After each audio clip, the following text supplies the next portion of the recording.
বহু বছর পর বাচ্চাদের সাথে সেই হারানো শৈশবে ফিরে গেলাম। আবারও চলে আসলাম ছোট্ট একটা মিনি ব্লগ নিয়ে, কারণ তোরা মিনি ব্লগগুলো দেখতে ভীষণ পছন্দ করো। আজকে ওরা সকাল থেকেই বায়না করেছিল, কাম্মা আজকে কলতলায় জল আটকিয়ে চান করব প্রত্যেকেই। তাই ওদের বায়নার সঙ্গে আমু একমত হলাম, কারণ ছোটোবেলায় আমি মনে করি এরকম কলতলায় জল আটকিয়ে আমরা কম বেশি প্রত্যেকেই কিন্তু চান করেছি, যাদের 2000 সালে জন্ম বা 2000 আগে।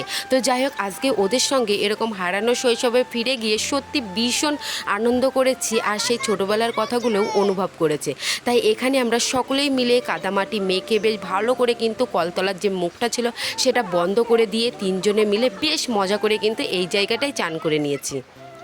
জীবনটা কি অদ্ভুত, তাই না? একবার যে কাল পার হয়ে যায় সেই কালে চাইলেও কিন্তু আর ফেরত আসা যায় না। তো আজকে আমরা প্রত্যেকেই ভীষণ মজা করে কলতলায় কিন্তু চান করেছি। তো আমার সঙ্গে ছিল মাম্মাম, পাশের বাড়ির দাদার ছেলে। সুন্দর করে কিন্তু আজকে আমরা চানটা করে নিয়েছি বেশ অনেক দিন পর।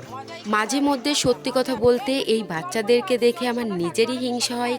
কেন যদি আবার সেই ছেলেবেলার সেই ছোট্ট শৈশব জীবনটা ফিরে পেতাম, তাহলে এক মুহূর্ত নষ্ট না করে সারা দিন খেলাধুলাতেই ব্যস্ত থাকতাম। আজকে আমার সঙ্গেও এরাও কিন্তু ভীষণ মজা করেছে। তোমরা কারা কারা শৈশবে এরকমভাবে কলতলায় জল আটকিয়ে চান করেছো অবশ্যই একটু কমেন্ট করে জানিয়ে যেও।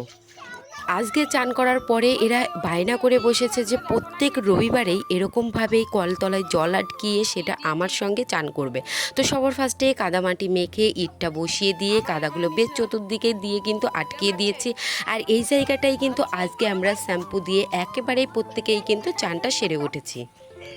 সত্যি বড় হওয়ার সাথে সাথে কখন যে শৈশব জীবনটা পার হয়ে বার্ধক্য জীবনে পা রাখলাম সেটা বুঝতেই পারলাম না। এখনও মন চাই যদি সেই শৈশবে ফিরে যেতে পারতাম, তাহলে এক মুহূর্তও নষ্ট নয়।